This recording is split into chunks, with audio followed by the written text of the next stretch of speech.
হে মুমিনগণ, যুদ্ধক্ষেত্র থেকে পলায়ন করো না। يا أيها الذين آمنوا إذا لقيتم الذين كفروا زحفا فلا تولوهم الأدبار হে মুমিনগণ, তোমরা যখন কাফেরদের সাথে যুদ্ধে মুখোমুখি হও তখন পলায়ন করবে না। সূরা আনফাল আয়াত 15। হে ঈমানদারগণ, তোমরা যখন কাফিরদের সাথে জিহাদ করতে গিয়ে মুখোমুখি হয়ে যাও তখন তা থেকে পশ্চাৎপসরণ করো না, অর্থাৎ জিহাদ থেকে পালিয়ে যাবে না। আর যে ব্যক্তি এমন সময়ে অর্থাৎ মোকাবিলার সময়ে পশ্চাৎপসরণ করবে, অবশ্য লড়াইয়ের কৌশল পরিবর্তনকল্পে কিংবা নিজের দলের কাছে আশ্রয় নিতে আসার কথা স্বতন্ত্র। বাকি অন্যান্য যারা এমনটি করবে তারা আল্লাহর কোপানলে পতিত হবে এবং তাদের ঠিকানা হবে জাহান্নাম, আর সেটা অত্যন্ত নিকৃষ্ট অবস্থান। আয়াতেও একটি কাহিনীর প্রতি ইঙ্গিত করা হয়েছে। তা হল এই যে, বদরের দিনে এক মুঠো কাঁকড় তুলে নিয়ে মহানবী সাল্লাল্লাহু আলাইহি ওয়াসাল্লাম কাফিরদের দিকে নিক্ষেপ করেন, যার কণা সমস্ত কাফিরের চোখে গিয়ে পড়ে এবং তারা পরাজিত হয়ে যায়। তাছাড়া সাহায্যের জন্য ফেরেশতাদের আসার বিষয়টি তো উপরে বলাই হল। সে প্রসঙ্গেই বলা হচ্ছে যে, যখন এমন আশ্চর্যজনক ঘটনাবলী ঘটে গেছে যা আপনার ক্ষমতা বহির্ভূত, তখন এতে প্রতীয়মান হয় যে প্রকৃত ফলশ্রুতির প্রেক্ষাপটে আপনি তাদেরকে অর্থাৎ কাফিরদেরকে হত্যা করেননি, বরং আল্লাহ তাআলা হত্যা করেছেন। তেমনি আপনি কাঁকড় নিক্ষেপ করেননি, অবশ্য বাস্তবতার প্রেক্ষাপটে নিশ্চয়ই আল্লাহ তাআলা তা নিক্ষেপ করেছেন, এবং প্রকৃত ক্ষমতা আল্লাহ তাআলার হওয়া সত্ত্বেও হত্যার চিহ্নসমূহকে যে বান্দার ক্ষমতার উপর চিহ্নিত করে দিয়েছেন তার তাৎপর্য হল যাতে তিনি মুসলমানদের নিজের পক্ষ থেকে তাদের কর্মের জন্য প্রচুর প্রতিদান দিতে পারেন। আর আল্লাহর রীতি অনুযায়ী কোনো কাজের প্রতিদান প্রাপ্তি নির্ভর করে সে কাজটি কর্তার ইচ্ছা ও ক্ষমতার দ্বারা সম্পাদিত হওয়ার উপর। নিঃসন্দেহে আল্লাহ তাআলা সেই মুমিনদের কথোপকথন যথাযথ শ্রবণকারী এবং তাদের কার্যকলাপ ও অবস্থা সম্পর্কে যথার্থ পরিজ্ঞাত। সাহায্য প্রার্থনার উদ্দেশ্যে যেসব কথা তারা বলেছে, যুদ্ধকর্ম ও দুশ্চিন্তাজনক পরিস্থিতিতে তাদেরকে যে ক্লান্তির সম্মুখীন হতে হয়েছে, আমি সে সমস্তই অবগত। আমি সেজন্য তাদেরকে প্রতিদান দেব। এই তো গেল এক কথা। দ্বিতীয় বিষয়টি হল এই যে আল্লাহ তাআলার ইচ্ছা ছিল কাফিরদের কলাকৌশলগুলোকে নস্যাৎ করে দেয়া। বস্তুত অধিক দুর্বলতা তখনই প্রকাশ পায় যখন নিজের সমকক্ষতা সম্পন্ন কিংবা দুর্বলের হাতে পরাভূত হতে হয়, আর তাও মুমিনদের হাতে পরাজয়ের লক্ষণ প্রকাশের উপর নির্ভরশীল। অন্যথায় বলতে পারত যে আমাদের কৌশল তো দৃঢ়ই ছিল, কিন্তু আল্লাহ তাআলার দৃঢ়তর কৌশলের সামনে টিকতে পারেনি। এতে করে পরবর্তী সময়ে মুসলমানদের সাথে মোকাবিলা করতে গিয়ে তাদের সাহস দুর্বল হতো না, কারণ তারা তাদেরকে দুর্বল বলেই মনে করত। যদি তোমরা মীমাংসা কামনা কর, তবে সে মীমাংসা তো তোমাদের সামনে এসে উপস্থিত হয়েই গেছে, তা হল এই যে যারা ন্যায়ের উপর ছিল তাদের বিজয় হয়েছে। আর যদি এখন সত্য বিষয়টি প্রকৃষ্ট হয়ে যাওয়ার পর তোমরা রাসূলে করিম সাল্লাল্লাহু আলাইহি ওয়াসাল্লাম এর বিরোধিতা থেকে বিরত হয়ে যাও, তবে তা তোমাদের পক্ষে খুবই উত্তম। পক্ষান্তরে এখনো যদি বিরত না হও, বরং তোমরা পুনরায় সে কাজই কর, অর্থাৎ বিরোধিতা, তবে আমি আবার এ কাজই করব, অর্থাৎ তোমাদের পরাজিত করব এবং মুসলমানদের জয়ী করব। আর যদি তোমাদের মনে তোমাদের সংগঠনের জন্য কোন অহংকার থাকে যে এবারের চেয়েও বেশি পরিমাণে সমাবেশ করব, তবে মনে রেখো তোমাদের সংগঠন তোমাদের এতটুকু কাজে লাগবে না, তা যতই হোক না কেন। আর প্রকৃত বিষয় হল এই যে আসলে আল্লাহ তাআলা ঈমানদারদের সাথে রয়েছেন, অর্থাৎ তিনি তাদেরই সাহায্যকারী। অবশ্য কখনো কোনো উপসর্গের দরুন তাদের বিজয়ের বিকাশ না ঘটলেও বিজয়দানের প্রকৃত পাত্র এরাই। কাজেই তাদের সাথে মোকাবিলা করা নিজেদের ক্ষতি সাধনের নামান্তর। উল্লিখিত আয়াতের প্রথম দুটিতে ইসলামের একটি সমরনীতি বাতলে দেয়া হয়েছে। প্রথম আয়াতে শব্দের মর্মার্থ হল উভয় বাহিনীর মোকাবিলা ও মুখোমুখি সংঘর্ষ, অর্থাৎ এমনভাবে যুদ্ধ আরম্ভ হয়ে যাবার পর পশ্চাৎপসরণ এবং যুদ্ধক্ষেত্র থেকে পালিয়ে যাওয়া মুসলমানদের জন্য জায়েজ নয়। দ্বিতীয় আয়াতে এই হুকুমের আওতা থেকে একটি অব্যাহতি এবং নাজায়েজ পন্থায় পালনকারীদের সুকঠিন আয়াবের বিষয় বর্ণনা করা হয়েছে। দুটি অবস্থার ক্ষেত্রে অব্যাহতি রয়েছে, অর্থাৎ যুদ্ধাবস্থায় পশ্চাৎপসরণ করা দুই অবস্থায় জায়েজ রয়েছে। প্রথমত, যুদ্ধক্ষেত্র থেকে এ পশ্চাৎপসরণ হবে শুধুমাত্র একটি যুদ্ধের কৌশলস্বরূপ, শত্রুকে দেখাবার জন্য। প্রকৃতপক্ষে এতে যুদ্ধ ছেড়ে পলায়নের কোনো উদ্দেশ্য থাকবে না, বরং প্রতিপক্ষকে অসতর্কাবস্থায় ফেলে হঠাৎ আক্রমণ করাই থাকবে এর প্রকৃত উদ্দেশ্য। এটাই হল এর অর্থ।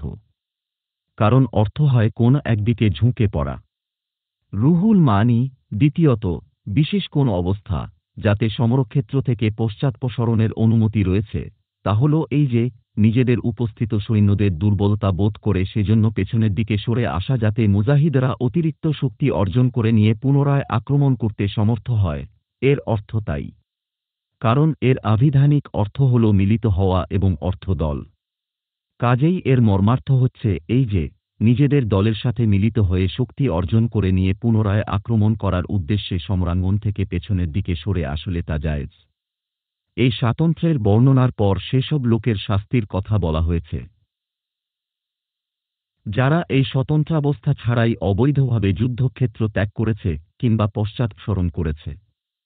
ইরশাদ হয়েছে, অর্থাৎ যুদ্ধক্ষেত্র ছেড়ে যারা পালিয়ে যায় তারা আল্লাহ তাআলার গজব নিয়ে ফিরে যায় এবং তাদের ঠিকানা হল জাহান্নাম, আর সেটি হল নিকৃষ্ট অবস্থান।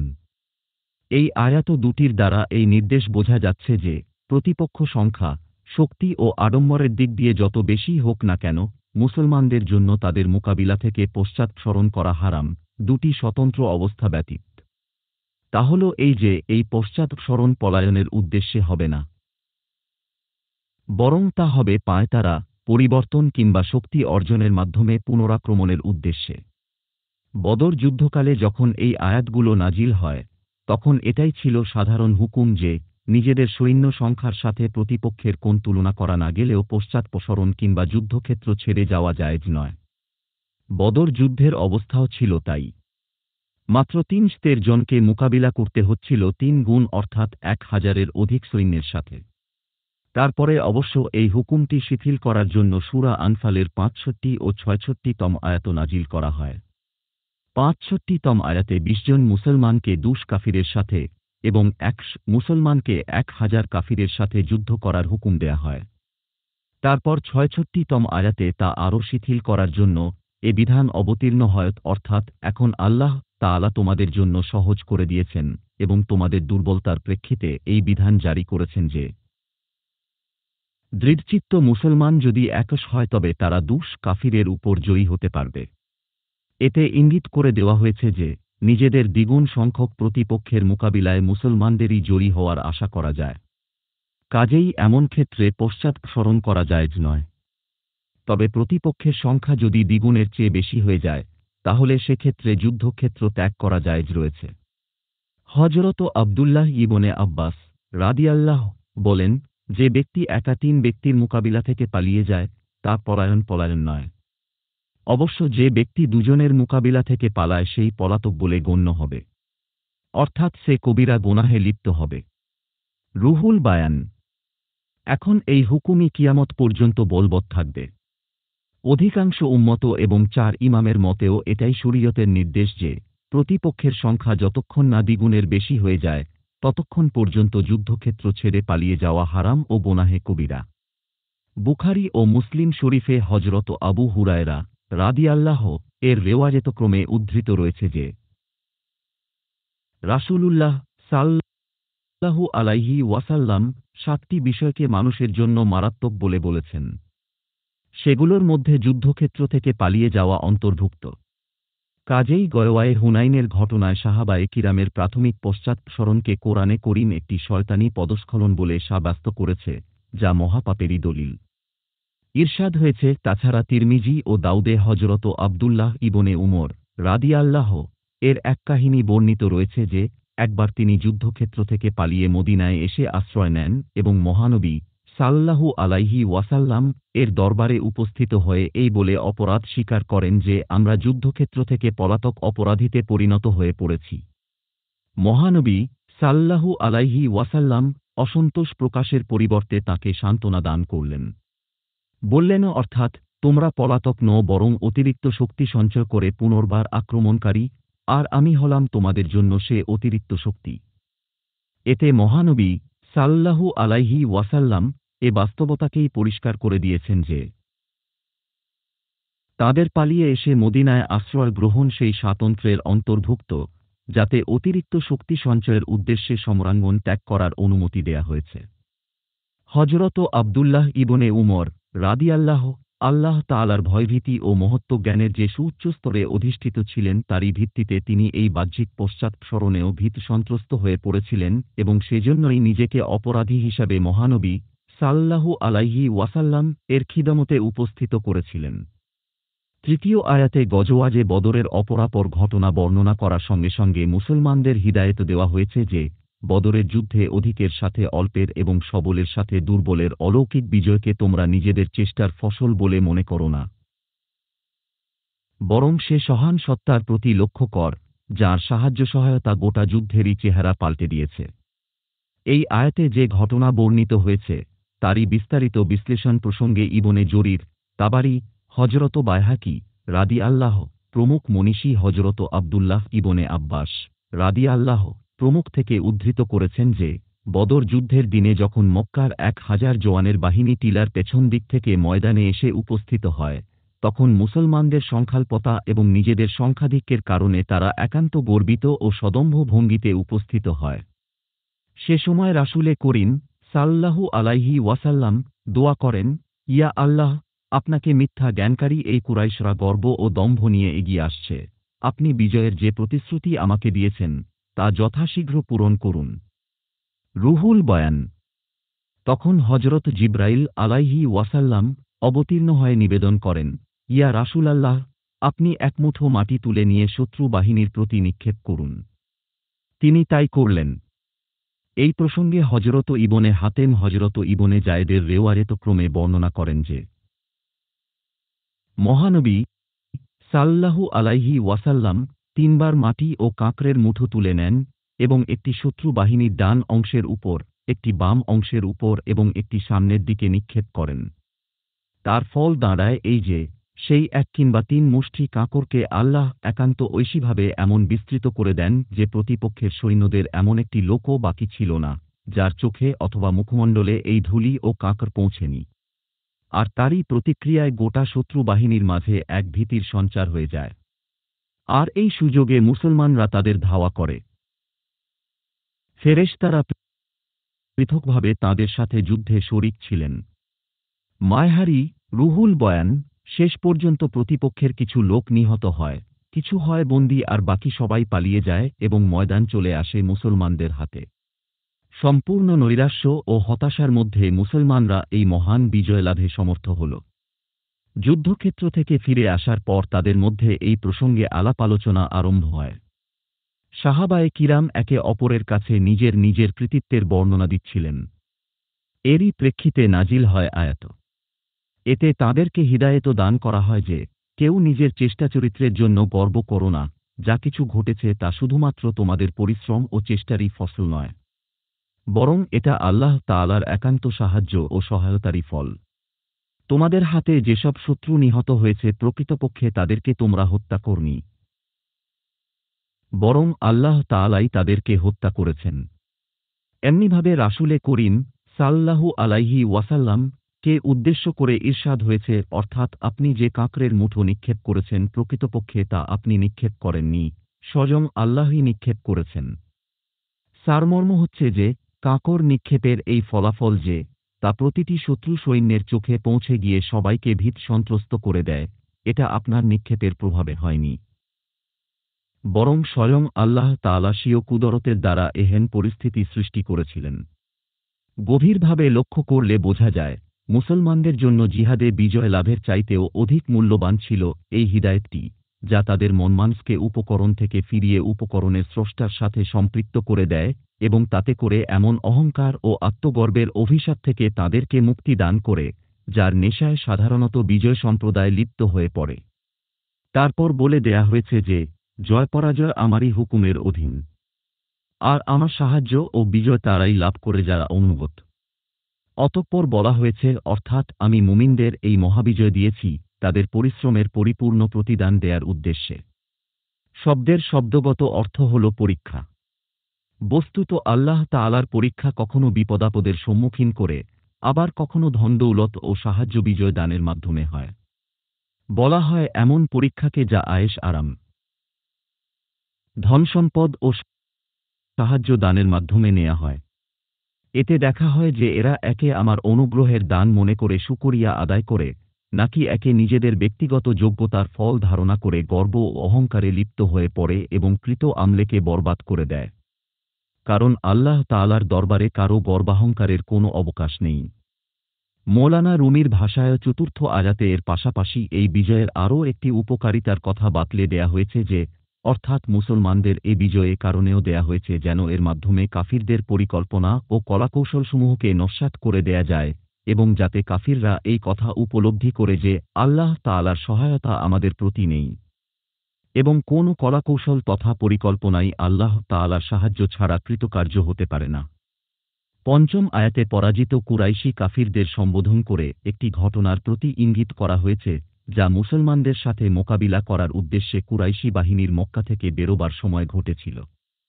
ঘটনাটি এই যে, কুরাইশ কাফিরদের বাহিনী মুসলমানদের সাথে যুদ্ধ করার উদ্দেশ্যে প্রস্তুতি নেবার পর মক্কা থেকে রওয়ানা হওয়ার প্রাক্কালে বাহিনী প্রধান আবু জেহেল প্রমুখ বায়তুল্লাহর পর্দা ধরে প্রার্থনা করেছিলেন।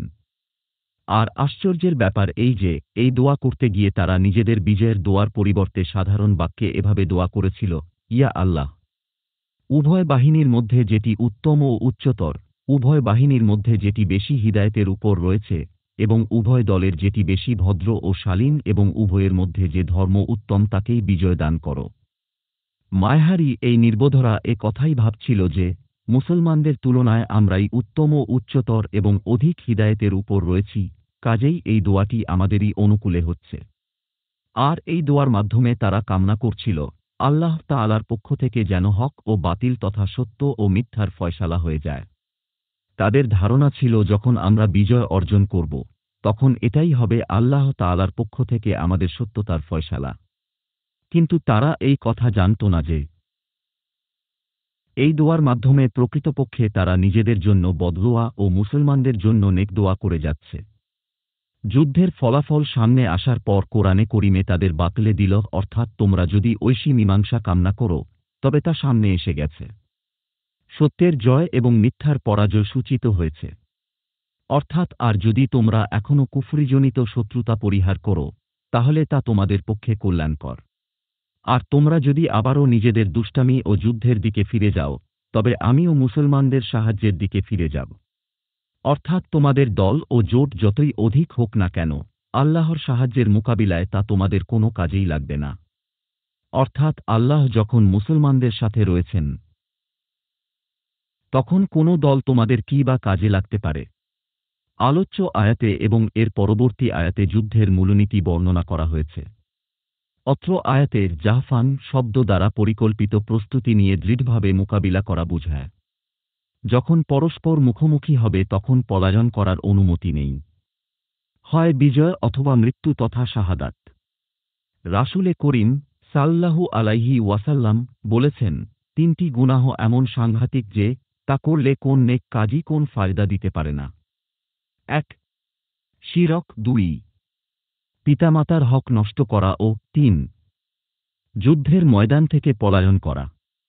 এটা শুধুমাত্র কাপুরুষোচিত এবং গুনাহের কাজই নয়, বরং এক ব্যক্তির পলায়ন একটি বাহিনীর মধ্যে এবং একটি বাহিনীর পলায়ন সমগ্র বাহিনীর মধ্যে ত্রাস সৃষ্টির কারণ হতে পারে।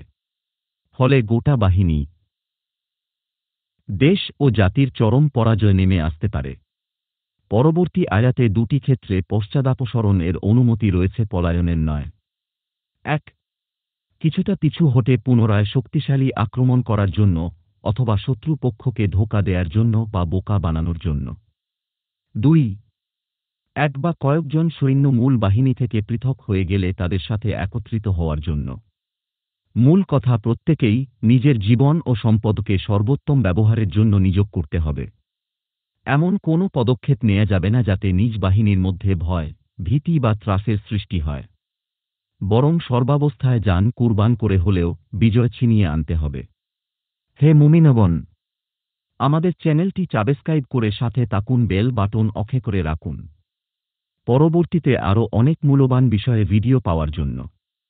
সুনানে ইবনে মাজাহর সবগুলো সহি হাদিস শোনার জন্য হাদিস বিশ্ব নবীর বাণী ওই চ্যানেলে দেখুন। সহি আত তিরমিজি শরীফের হাদিস শোনার জন্য ইসলামিক একাডেমি এনটি ওই চ্যানেলে দেখুন। সবগুলো লিঙ্ক নিচে দেওয়া আছে। ধন্যবাদ আমাদের সাথে থাকার জন্য।